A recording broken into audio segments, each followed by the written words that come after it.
America को दुनिया का सबसे शक्तिशाली देश माना जाता है। वही अमेरिकी राष्ट्रपति डोनाल्ड ट्रंप को अब तक का सबसे गिरगिट की तरह रंग बदलने वाला राष्ट्रपति माना जाता है। राष्ट्रपति ट्रंप अपने फायदे के लिए दोस्त को भी दुश्मन और दुश्मन को भी दोस्त बना लेता है। भले राष्ट्रपति ट्रंप रंग बदलने में उस्ताद हो, लेकिन उसकी चालाकी चाइना के आगे फीकी पड़ जाती है। चीन और अमेरिका दुनिया के सबसे बड़े महाशक्तिशाली देशों में एक हैं, जिनके बीच ग्लोबल स्तर पर आर्थिक, तकनीकी और रणनीति की वर्चस्व की जंग चल रही है। अमेरिका अर्थव्यवस्था और सैन्य ताकत में सबसे मजबूत है, वहीं चाइना भी कंपनियों के उभरते हुए केंद्र के सबसे मजबूत माना जाता है। अभी अमेरिका के राष्ट्रपति डोनाल्ड ट्रंप ने चाइना का दौरा खत्म किया है।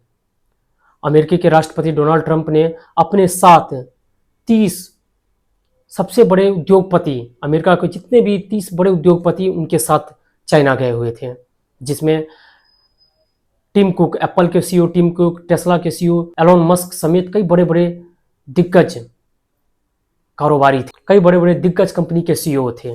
आखिर सब लोग ये जानना चाहते हैं कि अमेरिका के राष्ट्रपति डोनाल्ड ट्रंप को आखिर चीन क्यों जाना पड़ा। आपको बता दें, चीन से सटा हुआ देश ताइवान, जिसको चीन अपना हिस्सा मानता है, और वहीं अमेरिका ताइवान को एक स्वतंत्र देश मानता है। अमेरिका चाहता है कि ताइवान पूरी तरह से स्वतंत्र है, उसे चीन अपना अधिकार न माने। अमेरिका कहता है कि चीन अपनी ताकत से ताइवान को अपना जागीर समझता है, और वहीं चाइना का मानना है कि अमेरिका ताइवान को सैन्य शक्ति और हथियार देकर ताइवान को मजबूत कर रहा है, और ताइवान चीन पे हमला भी कर सकता है, जिसके कारण दोनों देशों के बीच में तनाव की स्थिति बनी रहती है। अब आप थोड़ा इसे विस्तार से समझते हैं। अब वहीं चाइना ने ट्रंप को चीन आने का न्योता दिया।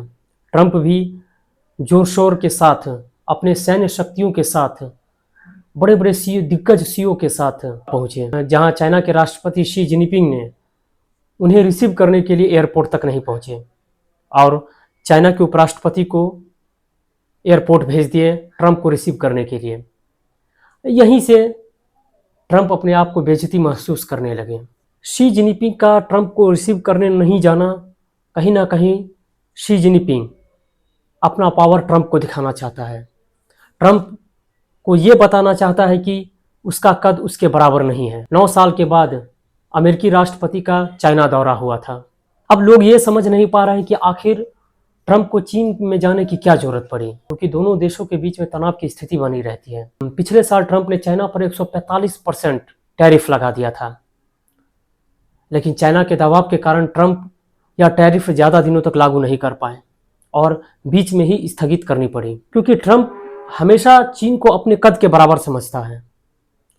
ट्रंप हमेशा समझता है कि दुनिया का एक ऐसा ही देश है जो मेरे कद के बराबर है, वो चाइना है। तो ट्रंप कोई ना कोई रणनीति अपनाता रहता, कोई ना कोई कूटनीति अपनाता रहता कि ताकि चीन से फायदा भी लिया जाए और उसे घुटनों तक लाया जा सके। लेकिन यहाँ चाइना ने भी अब ठान लिया है कि अब समय बदल चुका है, अब चीन का समय आ चुका है अमेरिका को टक्कर देने के लिए। राष्ट्रपति शी जिनपिंग ने न्योता तो दिया ट्रंप को, और ट्रंप आए भी, लेकिन उनसे मुलाकात की और उन्हें तवज्जो भी नहीं दिया गया। उन्हें प्रेसिडेंट हॉल में ग्रेड ऑफ ऑनर से भी सम्मानित किया गया, और साथ साथ ट्रंप को चेतावनी भी दिया कि ताइवान पे नज़र ना डालें। पूरी दुनिया की नज़र इसी पे थी कि दोनों देशों के बीच में आखिर क्या सहमति बनती है। अगर दोनों देशों के बीच सहमति बनती है तो ये पूरे दुनिया के लिए, पूरी दुनिया की अर्थव्यवस्था के लिए काफ़ी सही माना जाएगा। ट्रंप चाइना में जाके खुद को छोटा समझे।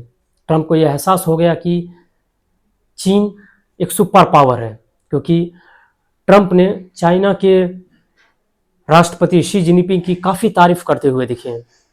चाइना के राष्ट्रपति शी जिनपिंग को द ग्रेट प्रेसिडेंट तक बोला। इसी से लोग समझ गए कि चीन का अब कद ट्रंप से काफ़ी बड़ा हो गया है, अमेरिका से काफ़ी बड़ा हो गया है। खैर, अब तो ये आगे देखा जाएगा कि ट्रंप अमेरिका ताइवान पे अपना हक जमाता है या नहीं, और चाइना इससे कैसे आगे बढ़ पाएगा।